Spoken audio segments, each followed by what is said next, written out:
اور یاد رکھو حضرت ایتھے جننے ماواں لے بیٹھے جو جنہاں کل ماواں ہیں اپنی ماواں دی بڑی قدر کریا کرو حضرت. ساڑیاں ماواں نے سانو جمل لیا درد برداشت کیتی ہے حضرت. یہ دیکھیں نا میرے سر میں درد ہو رہی ہے، میں پیناڈول کھا لوں گا آرام آ جائے گا. میرے پیٹ میں درد ہو رہی ہے، میں اس کی کوئی میڈیسن لے لوں گا آرام آ جائے گا. لیکن حضرت یہ وہ درد ہے، ہوگی تو بچے کی ولادت ہوگی، وہ اس کی کوئی دوائی نہیں کھا سکتی حضرت. اور لکھا ہے کتابوں میں دنیا کی سب سے سخت ترین جو درد ہے وہ درد ذہ ہے حضرت، جو ماں بچے کو جنتے وقت برداشت کرتی ہے حضرت. ہم سب کی ماں نے برداشت کی ہے حضرت، اور ہم اس کا بدلہ نہیں دے سکتے. بزرگوں نے کہا ہے تو جو مرضی کر لے ماں کے لیے، تو جو مرضی کر لے، تجھے پیدا کرتے ہوئے جو ماں نے پہلی چیخ ماری تھی نا درد کی وجہ سے، تو اس کا بھی بدلہ اس کو نہیں دے سکتا. اس لیے قدر کرنا اپنی ماؤں کی قدر. یہ ہمارے بالکل ساتھ ہی نا یہ وہ کلب بنا ہے ویٹ لفٹنگ، منڈے جناب نکل دینے اڈے اڈے ڈانڈ. لیکن دکھ کی بات یہ ہے نا منوسا نے ڈانڈ بنا کے سب تو پہلے ماں ہی ڈرانی ہے. ہاں حضرت، اور بارہا مرتبہ کہا ہے، آج پھر کہوں گا، بدبخت ہے بدبخت ہے بدبخت ہے وہ جس سے اس کے ماں باپ ڈرتے ہیں حضرت. نہیں حضرت، آج بھی اپنے ماں باپ کے سامنے اسی طرح رویہ رکھو، ان کو اتنی دلیری دو کہ جس طرح بچپن میں ابے کو چنڈ مارتے ہوئے ڈر نہیں نہ لگتا تھا، اس کو تھا یہ چھوٹا ہے اس نے آگے سے کیا کرنا ہے، تو جواب ہی ہو جائے اس کو اتنی دلیری ہو، میں آج بھی اس کو تھپڑ ماروں گا یہ آگے سے نہیں بولے گا. لیکن حضرت آج آپ جس مرضی ابے کو کھڑا کر کے پوچھ لیں وہ آپ کو ایک ہی جواب دے، نہیں نہیں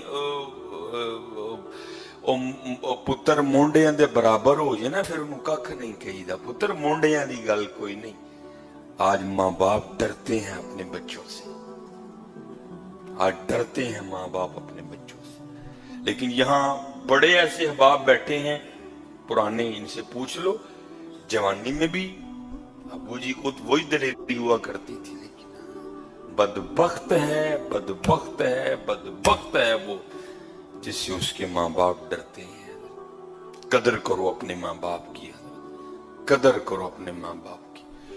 وہ امیر المومنین حضرت سیدنا عمر بن خطاب رضی اللہ تعالیٰ عنہ، آپ فرماتے ہیں باپ اور بیٹا آ گئے. باپ اور بیٹا شکلیں ملتی ہیں حضرت، تھوڑی زیادہ درمیانی ملتی ہیں سب کی حضرت، لیکن وہاں بلا کی مشابہت تھی، بلا کی مشابہت. امیر المومنین حضرت سیدنا عمر بن خطاب رضی اللہ تعالیٰ عنہ بھی حیران ہو گئے. آپ نے فرمایا میں نے بڑے باپ اور بیٹا دیکھے ہیں، لیکن جتنی تم دونوں کی شکل ملتی ہے میں نے کبھی کوئی باپ اور بیٹا نہیں دیکھے ایسے. وہ بندہ عرض کردہ حضور اگر آپ اس بچے کا واقعہ سنیں گے نا جو گزری ہے اس کے ساتھ تو امیر المومنین آپ کی حیرانگی میں اور اضافہ ہوگا. امیر المومنین رضی اللہ تعالیٰ نے کہا سنا، عرض کردہ حضور میں ایک تاجر ہوں، ماشاءاللہ بڑے یہاں تاجر احباب بیٹھے ہیں، اب تو تجارت بڑی آسان ہو گئی، مال بناؤ ڈبوں میں ڈالو نمبرنگ کرو کارگو والے نو ویل دے کے ویلے ہو کے رام نال سو جاؤ.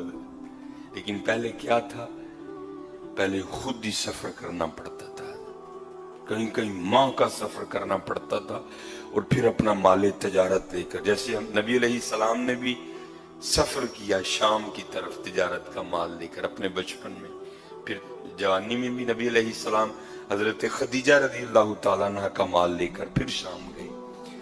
تو اب بڑا آسان ہو گیا نا. عرض کردہ حضرت یہ جب بچہ جب دنیا میں آنے والا تھا نا، دنیا میں نہیں آیا تھا، بھی ماں کے پیٹ میں تھا، تو تجارت کا مال تھا، سیزن تھا، مجبوراً مجھے نکلنا پڑ گیا.